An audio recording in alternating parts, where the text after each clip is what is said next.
네, 시청자 여러분, 구독자 여러분, 안녕하십니까. 100원, 200원 후원해주시는 분들께도 감사의 말씀을 드리고요. 오늘 집에 가다 이제 방송을 켰는데, 이번 주는 상당히 추울 거라고 그러니까, 건강에 유념하시기 바라고요. 오늘 의문사 얘기가 조금 나오는 것 같아가지고, 제가 조금 설명을 드릴게요. 1998년도 2월 25일인가요? 김대중 대통령이 취임하는 날에, 판문점 공동경비구역에 231 GP 3번 벙커에서 이제 총형한테 사망한 김은중이는 이렇게 지금 현재로서는 판결이 난 것으로서는 타살인지 자살인지 알 수 없다, 이렇게 이제 판결이 나왔고요. 판결이 나온 사실은 있으나 결론만 말씀드릴게요. 타살입니다. 자살을 숨기기 위한 타살이죠. 그러면 이 사건이 어떻게 해서 타살인지에 대해 가지고 과학적으로 이제 그때 당시에 노여수 박사가 참여를 했습니다만, 그분의 의견과 상관없이 간단하게 제가 좀 일목요연하게 설명을 드릴게요. 제가 사진 두 장을 보고 타살이다라는 것을 확정할 수가 있었는데요. 이게 이제 어떻게 되느냐 하면은, 일단은 사고가 난 시간이 11시 30분, 오전 11시 30분 이후 이제 그런 JSA의 식사 시간, 그래서 외부 근무자들에게 밥차가 올라오는 그 시간에서 총성이 울렸다 이런 얘기가 있는데, 11시 반 이후는 맞습니다. 그런데 정확한 시간은 지금 직원들이 다 다르기 때문에 지금 이제 체크할 수는 없지만, 분명한 것은 군대 시간으로 오후 13시 1시 무렵에 포터 하사라고 하는 정보 담당 부사관이 현장을 장악을 해서 현장 사진을 찍었어요. 그게 첫 번째고, 두 번째는 한국군 장교가 죽었으니 한국군의 수사관할이 있다 그래가지고 1군단 헌병대에서 부득부득 오겨가지고 오후 16시, 그러니까 4시, 포터 하사가 현장을 장악한 지 3시간 지나가지고 한국군 1군단 헌병대가 들어가가지고 현장을 장악을 하고 또 사진을 찍었거든요. 그러면은 결국 사진이 두 장이 남는 것은 오후, 그러니까 13시에 최초로 현장 장악을 한 미군 캠프 보니파스의 그런 포터 하사가 찍은 사진과, 그 다음에 16시에 우리 군 1군단 헌병대에서 찍은 사진이 있는데요. 이 두 사진을 딱 보는 순간 제가 이제 타살임을 직감을 했어요. 왜 타살임을 직감을 했느냐면, 벙커 현장에 나뒹구로 있는 전투 철모, 화이바라고 그러기도 하고 철모라고 그러기도 하는데, 철모가 사진 속에 나와 있더라 이겁니다. 이걸 보고 이제 제가 타살임을 직감할 수 있었는데요. 무슨 얘기냐면 아주 간단합니다. 군인은 항상 일과 시간에 계급장이 달린 전투 모자를 쓰든지 계급장이 달린 그런 철모를 쓰게 돼 있어요. 그런데 당일날 김은중이는 자신의 중위 계급이 달려있는, 중위 계급장이 달려있는 전투 모자를 쓰고 있다가 총에 맞는 순간 전투 모자가 벗겨지고 땅바닥에 나뒹굴었어요. 사진 속에 전투 모자, 중위 계급장이 달린 전투 모자가 등장합니다. 그런데 철모가 하나 더 등장한다는 것은 무엇을 의미하느냐? 현장에 김은중이 말고 철모를 쓰고 있었던 이름 모를 군인이 한 사람 더 있었다는 얘기죠. 그렇다면 철모를 쓰고 있었던 이름 모를 군인은 누구냐? 이거를 밝혀보라, 일단 이렇게 제시를 했더니 군에서 이제 얼버무리고 했는데요.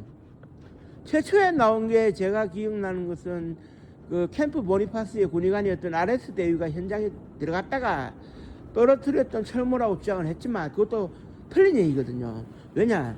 최초로 현장을 장악을 한 것은 포터 하사였고, 포터 하사의 찍은 사진에 철모가 드러났다.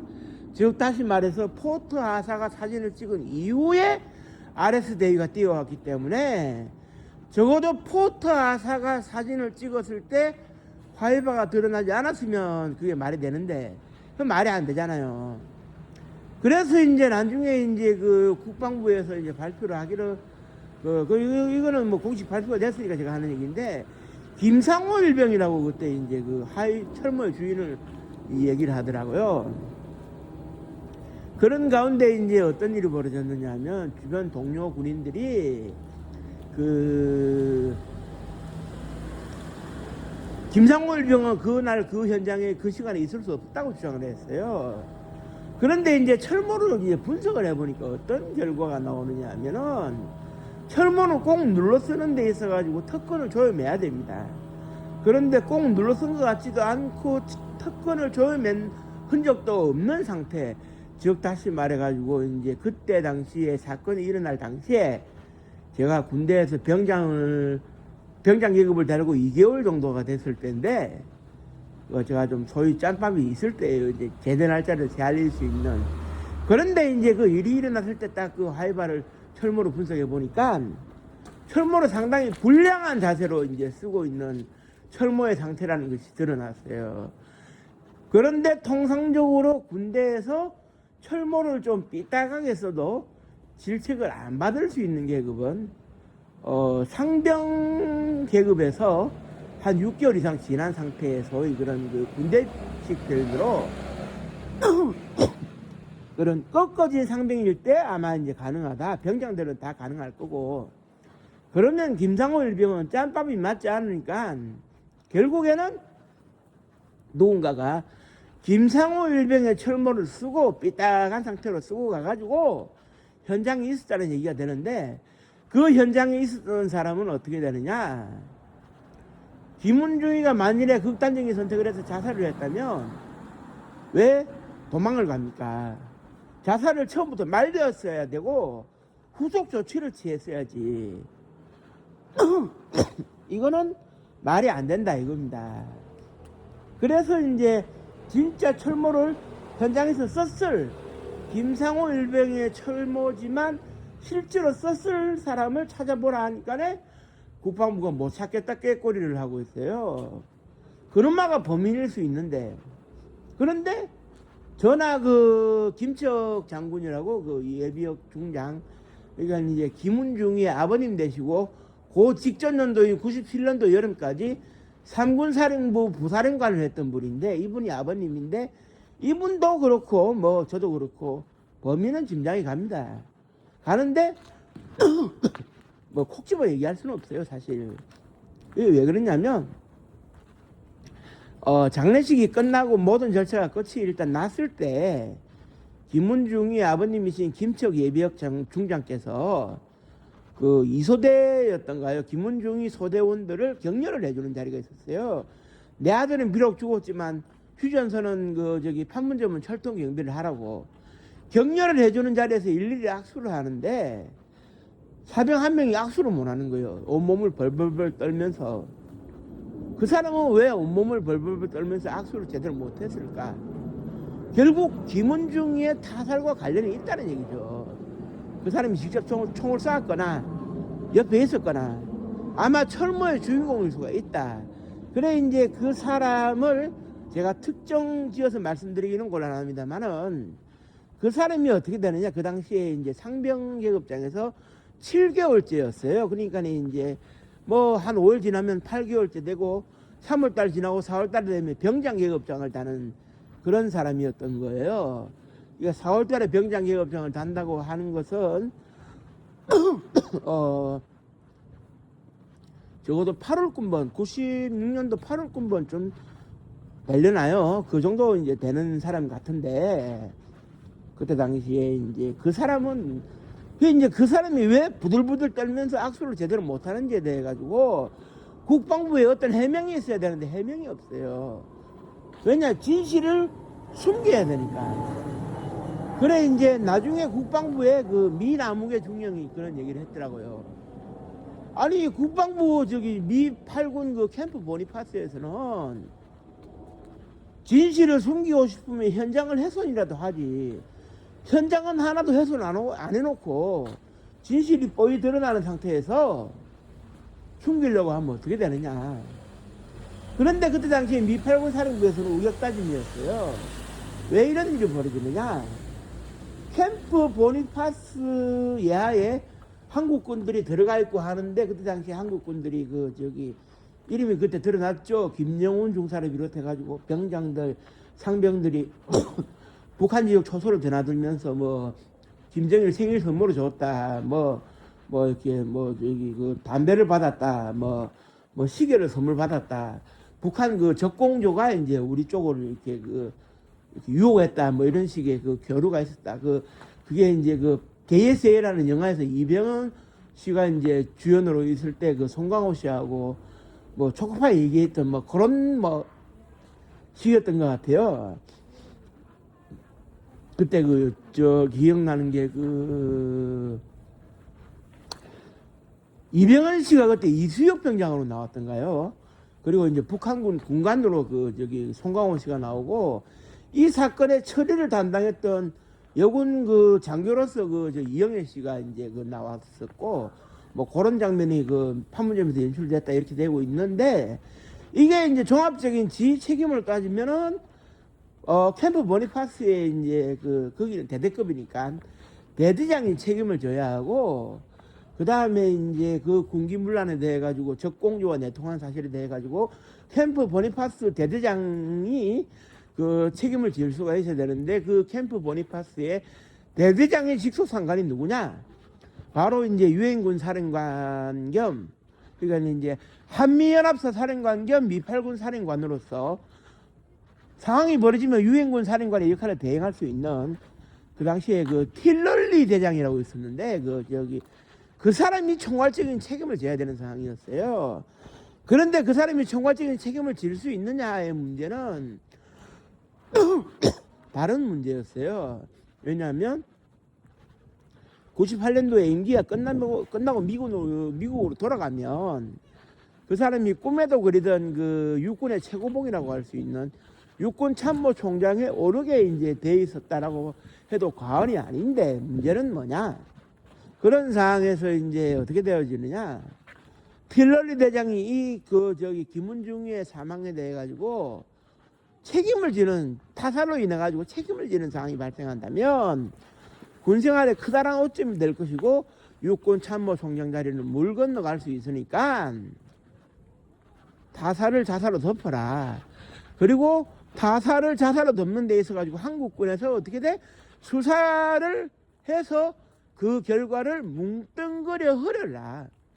뭉뚱그려 흐려가지고 소위 그런 이제 옛날식 표현으로 뜨뜻미지근한 수사를 해서 뭉뚱그려 흐려라. 이렇게 된 거예요. 진실이 드러나면 안 된다 해가지고. 그러니까 이제 뻔히 이제 타살이 드러났는데, 이거를 국방부에서는 이제 미8군과 협조를 해가지고 자살로 덤태기를 씌우다가 안 되니까, 그때 당시 제가 이름이 생각이 안 나는데, 그때 당시 한나라당 국회의원이 다부지게 달라들었거든요. 중앙대 출신의 국회의원이 다부지게 달라들었는데, 그러니까 이제 국방부에서 회유가 들어오는 거죠. 제발 뭉뚱그리 흐려 주십시오. 우리 다 죽습니다. 미8군 다 죽습니다. 이 말이 안 되는 거예요. 제가 비밀보고서라고 하기는 어렵지만 시중에 공개가 안 된 의정활동 보고서도 제가 다 봤는데, 그건 과학적으로 논할 것도 없어요. 1차적으로 어떻게 되느냐, 무조건 하고 현장 사진에서 드러났던 김상호 일병의 보관품이었던 지급품이었던 그런 뭐냐 했을 때 그런 화이바의 주인이 누구냐, 이거를 밝히면 끝나는 일입니다. 즉 다시 말해가지고 김상호 일병이 지급받았지만 그날 김상호 일병을 제쳐놓고 철모를 쓰고 해당 철모를 쓰고 231 GP 3번 벙커에 있었던 그놈만을 찾아내면 되는 겁니다. 그 간단한 거를 국방부에서는 안 찾아내는 거죠. 찾아내면 안 된다. 진실이 드러난다. 자살 사건이 아니라 타살 사건으로 이제 변하게 되면 모두가 책임져야 되고 죽을 수가 있는데, 말이 되겠느냐. 그러니까 이제 벌벌벌 떠는 거예요. 진실이 드러나면 안 된다는 이유로 벌벌벌 떠는 거예요. 그러니까 이제 의문사 사건들이 대부분 결국 그거예요. 누군가가 책임을 지면 안 된다는 생각에서 책임을 안 지려면 그냥 뭐 타살을 자살로 덮어버리면 간단한 거 아니겠습니까? 그거는 그 망고의 진리이기 때문에 그 옛날에 허은걸 일병 사건부터 해가지고 수많은 그 의문사를 제가 이제 담당을 했지만 그 개인적으로 연구를 하고 했지만 뻔히 드러나요.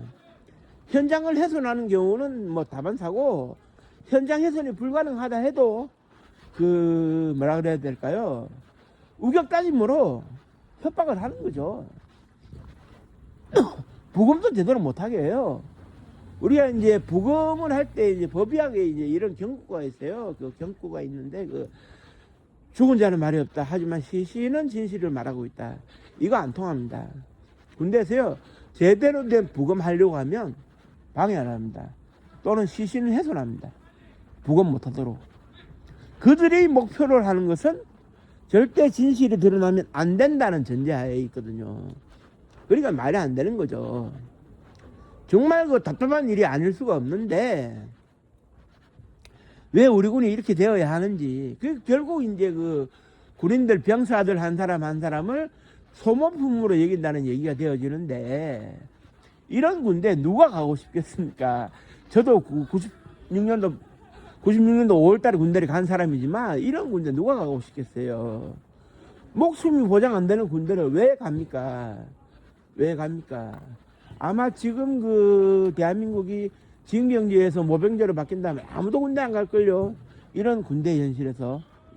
그러니까 우리가 이제 제도적으로 법적 제도적으로 뭔가 완비를 해서 다시는 이런 일이 일어나지 않도록 해야 된다는 거에 대해 가지고는 두말하면 잔소리지만 정말 답답한 거는 뭐라 그 말을 못 하겠네요. 아무튼 그 타살로 공식 발표가 돼 가지고 김은중이의 명예가 드러날 수 있도록 국방부가 양심을 선택을 하는 게 이제 옳은 거죠. 아니란 불의 길보다 험난한 정의 길을 가는 것이 지금 이 시점에서 필요하다고 봅니다. 물론 국방부는 그 영속성이 있기 때문에 과거의 잘못을 지금 와서 기부를 하고 하지는 않을 거예요. 그러나 뭐 언젠가는 밝혀집니다. 저도 있고 수많은 사람들이 지켜보고 있기 때문에 언젠가는 밝혀질 거. 하루 빨리 밝히는 게 뭐 좋지 않을까 생각하는데 국방부의 전향적인 태도를 기대하면서 오늘 그 추운 날씨에 방송을 마치도록 하겠습니다. 끝까지 시청해주신 모든 분들께 감사의 말씀드리고요. 시청해 주셨으면 구독만 한번 눌러주고 하시면 고맙겠습니다. 좋아요까지는 안 바랍니다. 저는 그 구독만 한번 눌러주시면 감사하겠습니다. 고맙습니다. 감사합니다.